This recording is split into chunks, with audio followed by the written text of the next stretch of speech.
Wakati nilikuwa kule gerezani, nilikutana na rafiki yangu mwalimu Theophilus Omonzo, na akawa anatufundisha kuhusu Thrive for Good East Africa, kuhusu upanzi wa mboga. Nikavutiwa sana na masomo aliyoanza kwamba tuwe tukifanya mboga tukilima mambo ya double digging.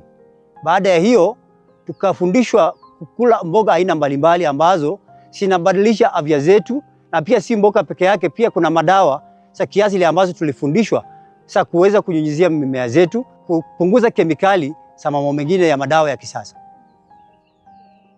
Yale mazingira ambayo niliingia ndani ya gereza yaliniathiri kiakili na pia kimawazo na pia kiafya. Mimi kilichonivutia sana nikaanza mradi huu ni vile nilifundishwa na mwalimu wangu Theophilus. Alinifundisha umuhimu wa kupata mapato ambayo ni ya haraka kwa muda mfupi, ambayo yanaweza kusaidia familia yangu iwe na mapato mazuri ya kusoma kielimu na pia sisi kupata lishe bora kiafya. Nilikuwa na shamba ambalo niko nalo mpaka hadi leo, lakini sikuwa mzoefu wa upanzi wa ile mboga ambazo za kiasili ambazo nasipanda kwa sasa. Kama familia tunakula ugali, viazi, lakini hatukuwa sana wazoefu wa kula mboga za kiasili ambazo saizi niko nazo. Familia yangu saizi ina faida kubwa tangu nilipoanzisha huu mradi wa upanzi wa mboga. Kuna mabadiliko kwanza ya kiafya.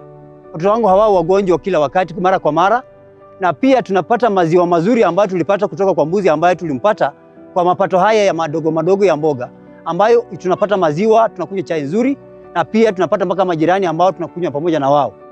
Hizi mboga zimeleta afya nzuri, hatuendi sokoni kununua mboga kwa mara. Tunapata seedlings kwa karibu sana ambazo mimi huwa naweka mahali hapa nikipeana kwa majirani. Huu mradi una manufaa katika jamii yetu. Hii mradi imesaidia sisi kukua pamoja. Hii mradi imetubadilisha maisha mazuri. So, asante. Thrive for Good imenisaidia. Wakati nilitoka gerezani nikaanza upanzi wa mboga ambazo nimezikuza kwa muda wa miaka 3, na kwa kukuza hizo mboga nilinunua mbuzi akiwa mmoja. Wakazana mbuzi hawa kutoka mmoja mpaka wakafika 9.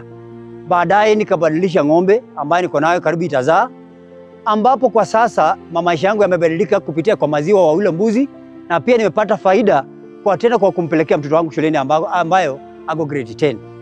So Thrive for Good imenisaidia pakubwa, na bado najivunia kuwa mkulima hodari wa hizo mboga za kiasili.